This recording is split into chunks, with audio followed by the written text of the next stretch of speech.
Hello, আজকে আমরা শিখব সিম্পল লোগো ডিজাইন কিভাবে তৈরি করতে হয়।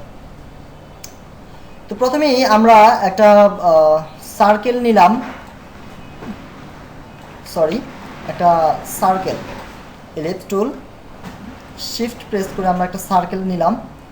তো এটার ফিলটাকে নাম করে আমরা স্ট্রোকের একটা কালার দিলাম ব্ল্যাক। একটু জুম করে নিব। আমরা সবাই জানি যেভাবে কন্ট্রোল স্পেস চেপে জুম করতে হয়, কন্ট্রোল স্পেস প্রেস করে ধরে রেখে মাউস থেকে ক্লিক করব। তো আমরা যদি প্রথমেই একটা সার্কেল নেই, এখানে একটা সার্কেল নিলাম। এবার আমরা এখান থেকে একটা পেন টুলের সহযোগিতা নিয়ে আমরা কিছু ড্র করার চেষ্টা করব। আমরা যদি এখানে একটা ক্লিক করি এই পয়েন্টে, এবং এখানে আরেকটা ক্লিক করলাম,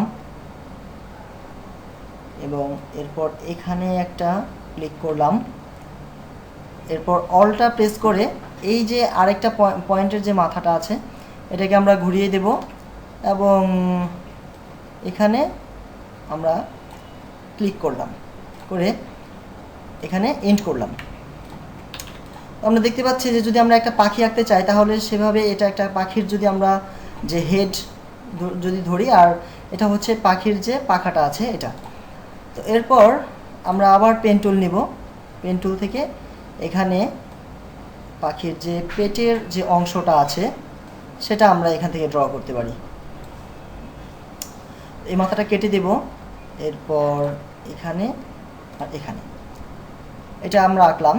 এবং একটু জুম করে নিই, এখান থেকে আমরা একটা পয়েন্ট নিলাম, এখানে একটা পয়েন্ট নিলাম, অলটা প্রেস করে এই পয়েন্টের মাথাটা আলাদা করে দেব। এবার এখানে এটার সাথে এটা মিলিয়ে দিই, এবং এখানে একটা ক্লিক করলাম, আবার অলটা দিয়ে এটা মাথাটা ঘুরিয়ে দিলাম, এখানে ক্লিক করে এন্ড করলাম। আমরা দেখতে পাচ্ছি যে অলরেডি আমরা একটা পাখির একটা শেপ তৈরি করতে সক্ষম হয়েছি। এবার আমরা এখানে কিছু কালার দেব, কালার দিয়ে এটার একটা পরিপূর্ণ রূপ দেওয়ার চেষ্টা করব। প্রথমে আমরা একটা ডিরেক্ট সিলেকশনটা সিলেক্ট করে আমাদের যে ফার্স্ট যে অবজেক্টটা আমরা ড্র করেছিলাম, যে ইলিপসটা, সেই ইলিপসের মধ্যে আমরা সিলেক্ট করে নিলাম এবং স্ট্রোক থেকে এটাকে ফিলে পরিণত করলাম। হ্যাঁ, তো এটার কালারটা আমরা, যেহেতু আমরা RGB মুড প্রথমেই নিয়েছি, তো RGB মুড নিয়ে যেহেতু কাজ করছি, আমরা এখানে কালারটা দিলাম 220, এবং গ্রিনে দিলাম 220, এবং ব্লুতে দিলাম 220। যদিও কালারটা অনেক হালকা, আমরা আরেকটু বাড়িয়ে নিতে পারি, যেমন এখানে 80, 80। হ্যাঁ, এটা মোটামুটি আমরা একটা ডিপ গ্রে কালার নিয়েছি। তো যেহেতু হেডটা এই কালার নিয়েছি, আমরা ওর যে পাখাটা আছে এখানেও আমরা এই সেম কালারটা নিব। এই সেম কালারটা নিব আমরা আই ড্রপার টুলসের সহযোগিতায়। যেহেতু আমরা এটাকে অলরেডি সিলেক্ট করে ফেলেছি, সিলেক্ট করে রেখে এবার আমরা আই ড্রপার টুলটাকে সিলেক্ট করে এখানে ক্লিক করলাম। আমরা দেখছি যে অলরেডি আমরা যে পাখির যে মাথাটা এবং যে পাখাটা আছে দুটো কিন্তু আমরা অলরেডি কালার করে দিয়েছি। আমরা যেহেতু আমরা দেখতে পাচ্ছি যে এখানে একটু পয়েন্ট বেরিয়ে আছে, তা আমরা চাইলে এই যে হেডটা আছে একটু উপরে উঠিয়ে দিতে পারি, একটু আমরা উপরে উঠিয়ে দিতে পারি। হ্যাঁ, এখন কিন্তু আর দেখা যাচ্ছে না। আচ্ছা, এখন আমরা যে পাখির যে বুকের যে অংশটা আছে এখানে আমরা একটা কালার দিব। এই কালারটাকে আমরা যদি চাই যে একটু অরেঞ্জ কালার ব্যবহার করব। হ্যাঁ, আমরা যেমনটা দেখতে পাচ্ছি যে এখানে আমাদের যে বুকের যে অংশটা আছে এটা কিন্তু উপরে চলে এসেছে। হ্যাঁ, এই অংশটাকে আমরা যদি নিচে দিতে চাই, অর্থাৎ আমাদের যে পাখির যে মাথাটা এবং যে পাখাটা আছে এই দুইটা অংশের নিচে যদি আমাদের এই পাখিটার পেটের অংশটা দিতে হয়, তাহলে আমাদেরকে প্রথম এই অংশটাকে সিলেক্ট করতে হবে। সিলেক্ট করে তারপর রাইট মাউস ক্লিক করে আমরা এখানে দেখতেছি যে এখানে অ্যারেঞ্জ একটা অপশন এসেছে। তো এই অ্যারেঞ্জ অপশনটা থেকে আমরা সেন্ড টু ব্যাক, অলরেডি কিন্তু এটা পেছনে চলে গেছে। এবার যে ঠোঁটের অংশটা আছে এখানেও আমরা এই কালার, এবং এটাকেও সিলেক্ট করব, সিলেক্ট করে আমরা এই কালারটা দিব। এরপর আমরা যে পাখির যে ঠোঁটটা আছে এখানে নিচের ঠোঁটটাতে আমরা একটা অরেঞ্জ কালার দিব, এবং উপরের যে কালারটা আছে এখানে আমরা একটু লাইট অরেঞ্জ দেব। আচ্ছা, যেমনটা আমরা দেখতে পাচ্ছি যে অলরেডি ঠোঁটটা কিন্তু পেছনে যাওয়ার কথা, অর্থাৎ এই যে আমাদের যে ইলিপসটা আছে এই ইলিপসের পেছনে এগুলোকে পাঠাতে হবে।